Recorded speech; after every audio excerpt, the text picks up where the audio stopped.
आज एत जोरे खरा देखी बाहर बुलिया जमा भी हेल्ले मूड है तो से पलि आसली घर को घर को आसी मु ब्रश करदेली आ ब्रश करदे गाधे पाधे मुझे ठाकुर को पूजा कम लगी जाइली जेहेतु ठाकुर को पूजा न कले कि आम कौन कार्य सफल हो पारनि तो से ठाकुर को पूजा करवा निहाती हेल्ले दरकार तो ये घर पूजा सरदे कि बाहर भी पूजा करदेली आउे माँ जाड़ुआणी मंदिर को जाइना माने बारीपटे थी माँ जाड़ी मंदिर को जाइना पूजा करदेली जेहेतु आम प्रतिदिन पूजा करूँ मंदिर बोली भाविचु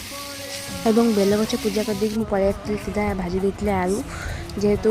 खरा दिन चलती पखाड़ न खाइले तो हेनी तो से पखाड़ खाई मो मेयर आनी इयरिंग्स गुड़ा आपण सहित सेयार कले कहीं आपण जदि काले कलेक्शन टी भल लगुव देन कमेंट कर जनइबे तो तापर ये सब कम सारापर माँ सहित पलि जाइए गुहार घर को जेहेतु से गाई रखी गाई गोरु देखापी मुझे जाइली आउ तो गाई कम करने बहुत पसंद तो से गाई पीए दूसरा देन गाई पीए सारापर एत जोर खरा होता घर को पलि आसती।